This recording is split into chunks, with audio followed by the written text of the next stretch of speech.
جو آیت مبارکہ ہے غزوہ تبوک کے موقع پر نازل ہوئی۔ جب غزوہ تبوک ہوا تو گرمی بہت شدید تھی، کھجوریں پکی ہوئی تھیں، سارے سال کی محنت اور اسی کھجور کی پیداوار پر صحابہ کرام کا اہل مدینہ کا گزارا، اور اس کو ایسے چھوڑ کر جانے میں پورے سال کے لیے تنگ دست ہو جانے کا خطرہ۔ تو بہت زیادہ ترغیبات دیں اللہ کے پیارے حبیب حضرت محمد مصطفیٰ صلی اللہ علیہ وسلم نے، اور اس کی اہمیت سامنے آئی جب حضرت ابوبکر صدیق رضی اللہ تعالیٰ عنہ نے اپنا سارا مال دے دیا، حضرت عمر رضی اللہ تعالیٰ عنہ نے اپنا آدھا مال غزوہ تبوک کے لیے دے دیا، حضرت عثمان رضی اللہ تعالیٰ عنہ نے 900 دینار اور اسی طرح اونٹ اور گھوڑے کتنے دیے۔ حضور صلی اللہ علیہ وسلم ان دیناروں کی سونے کے سکوں کی تھیلیاں اپنے ہاتھ میں ایک ہاتھ سے دوسرے ہاتھ میں پلٹتے تھے اور فرماتے تھے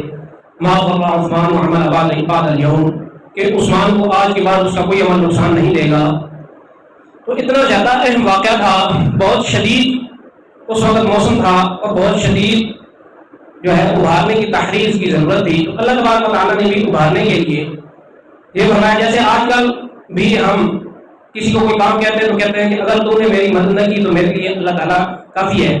تو ایسے ہی اللہ تعالیٰ کہہ رہے ہیں کہ اے صحابہ جہاد کے لیے نکل جاؤ، حضور نبی کریم صلی اللہ علیہ وسلم کی مدد کرو، الا تنصروہ، اگر تم نے مدد نہ کی فقد نصرہ اللہ، یاد رکھو کہ ایک موقع پہلے بھی آیا تھا کہ جب اللہ نے خود اپنے بندے کی مدد کر دی تھی۔ اس وقت صحابہ کا اتنا بڑا گروہ موجود نہیں تھا، جہاد کی اجازت بھی نہیں تھی، لیکن اللہ تبارک و تعالیٰ نے اپنی قدرت کاملہ کے ساتھ اور صرف ایک ساتھی کے ساتھ جو آپ صلی اللہ علیہ وسلم کا سفر و حضر میں اور یار غار ہے اور ہر جگہ پر خدمتگار ہے اور صاحب مزار ہے، اس کو ساتھ لیا اور اللہ تعالیٰ نے ان کے ذریعے سے اور ان کے خاندان کے ذریعے سے اپنے نبی کی مدد کر دی تھی۔ یہاں پر یہ بات سمجھنے کی ہے کہ صحابہ میں سے کوئی بھی انکاری نہیں تھا جہاد پر جانے کے لیے، لیکن کیونکہ موسم بہت شدید تھا اور حاجت بہت زیادہ تھی تو اللہ تبارک و تعالیٰ نے ترغیباً یہ واقعہ فرما دیا کہ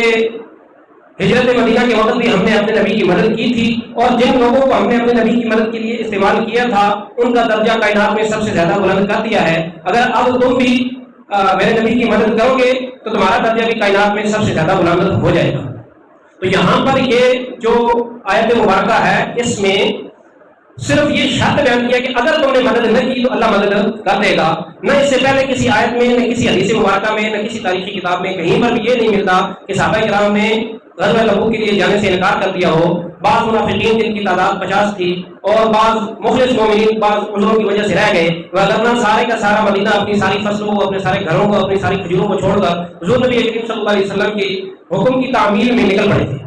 تو یہاں پر یہ جو آیت آئی ہے یہ صحابہ کرام کی مذمت کے لیے نہیں ہے بلکہ جہاد پر ترغیب دینے کے لیے ہے، اور جب صحابہ کرام نے اللہ تبارک و تعالیٰ کی اس ترغیب کا جواب لبیک کے ساتھ دیا تو وہ انہی تمام بشارتوں کے مستحق ہو گئے جو اللہ تعالیٰ نے قرآن مجید میں اور اپنے حبیب حضرت محمد مصطفیٰ صلی اللہ علیہ وسلم کی زبان اقدس سے مجاہدین کے لیے ارشاد فرمائی۔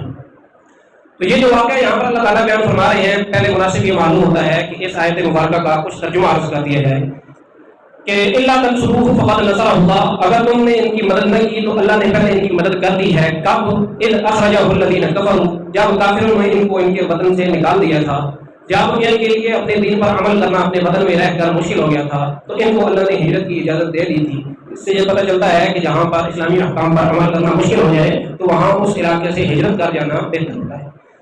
اور ثانی اثنین، اس حال میں کہ وہ دو میں سے دوسرا تھا۔ اب یہاں پر مفسرین کرام نے ثانی اثنین سے مراد لیا حضرت ابوبکر صدیق رضی اللہ عنہ کہ دو لوگ تھے، ان میں پہلے حضرت محمد صلی اللہ علیہ وسلم تھے اور دوسرے حضرت ابوبکر صدیق رضی اللہ عنہ۔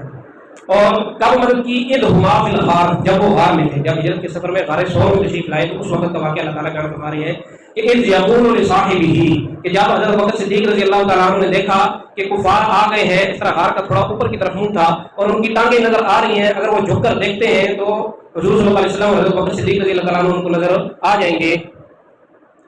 حضرت ابوبکر صدیق اور حضور صلی اللہ علیہ وسلم ان کو نظر آ جائیں گے۔ لیکن وہ جب آپ صلی اللہ علیہ وسلم کو بتا رہے ہیں تو آپ صلی اللہ علیہ وسلم کیا کہہ رہے ہیں کہ یقول لصاحبہ، یہ قرآن کے الفاظ ہیں کہ جو حضور نے الفاظ حضرت ابوبکر کو ارشاد فرمائے ہیں ان ارشادات کو نقل کر کے قرآن نے ہمیشہ کے لیے قیامت تک کے لیے محفوظ کر دیا ہے کہ جب کہہ رہے تھے وہ اپنے ساتھی سے، یہاں پر صاحب اپنے لغوی معنی میں استعمال ہوا ہے۔ صاحب کا معنی ہوتا ہے ساتھی، ساتھ رہنے والا، پڑوسی کو بھی کہہ سکتے ہیں، جو آپ کے ساتھ سفر کر رہا ہو اس کو بھی کہہ سکتے ہیں، کسی مجلس میں آپ بیٹھے ہوئے ہوں تو اس کو بھی صاحب کہہ سکتے ہیں. لیکن جب قرآن میں حضرت ابوبکر صدیق رضی اللہ تعالیٰ عنہ کو حضور صلی اللہ علیہ وسلم کا صاحب کہہ دیا تو اب قیامت تک کے لیے حضرت ابوبکر صدیق رضی اللہ تعالیٰ عنہ کی صحابیت پر مہر لگ گئی. اسی وجہ سے بعض حضرات علماء کرام نے فرمایا ہے کہ اگر کوئی شخص حضرت ابوبکر صدیق رضی اللہ تعالیٰ عنہ کی صحابیت کا انکار کرے تو وہ قرآن کریم کی اس آیت کا انکار کر رہا ہے، اور قرآن کریم کی آیت کا انکار کرنے والا اسلام کے دائرے میں نہیں رہ سکتا. تو اس یقول لصاحبہ، جب وہ اپنے ساتھی سے کہہ رہے تھے لا تحزن، غم مت کر، ان اللہ معنا، بے شک اللہ ہمارے ساتھ ہے. لا تحزن میں نقطہ یہ ہے کہ حضرت ابوبکر صدیق رضی اللہ تعالیٰ عنہ کو حزن ہو رہا تھا. حضرت ابوبکر صدیق رضی اللہ تعالیٰ عنہ کو یہ فکر لاحق ہو رہی تھی کہ کہیں کفار حضور نبی کریم صلی اللہ علیہ وسلم کو تکلیف نہ پہنچاتے، اس لیے کہ اپنے لیے جو ڈر ہوتا ہے اس کو خوف کہا جاتا ہے. تو یہاں پر اگر حضرت ابوبکر صدیق رضی اللہ تعالیٰ عنہ کو اپنی جان بچانے کے لیے ڈر رہے ہوتے تو قرآن کے الفاظ ہوتے لا تخف. لیکن جو دوسرے کے لیے ڈر ہوتا ہے، دوسرے کی فکر ہوتی ہے، دوسرے کا غم ہوتا ہے، اس کو حزن کہتے ہیں. تو اس لیے اللہ تعالیٰ نے یہاں پر لا تحزن کے الفاظ استعمال کرے. اس کے بعد اگلا جو تمغہ، اگلی جو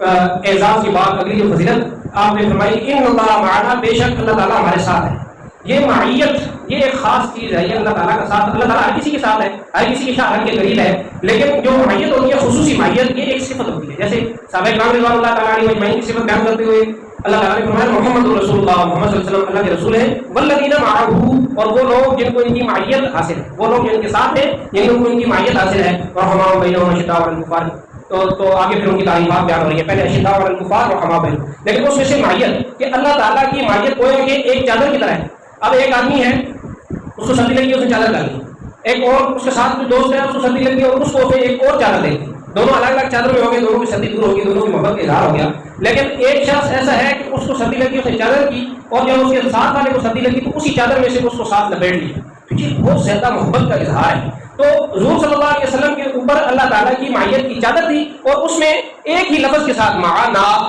ہمارے ساتھ تھا. یہ نہیں کہہ سکتے تھے معیہ و معیت معا کا کہ میرے ساتھ بھی اللہ ہے، تیرے ساتھ بھی اللہ ہے، لیکن کیا فرمایا ایک لفظ کے اندر کہ ہم دونوں کے ساتھ اللہ تعالیٰ ایک برابر ہے. جیسے میرے ساتھ اللہ کی معیت ہے، ایسی تیرے ساتھ بھی اللہ کی معیت ہے. تو اس آیت مبارکہ میں حضور صلی اللہ علیہ وسلم کی ساتھ معیت اور بلا فصل آپ صلی اللہ علیہ وسلم کے ساتھ ملا ہونا حضرت ابوبکر صدیق رضی اللہ عنہ کو معلوم ہوتا ہے. اب یہ کسی کو اور فضیلت حاصل نہیں ہے.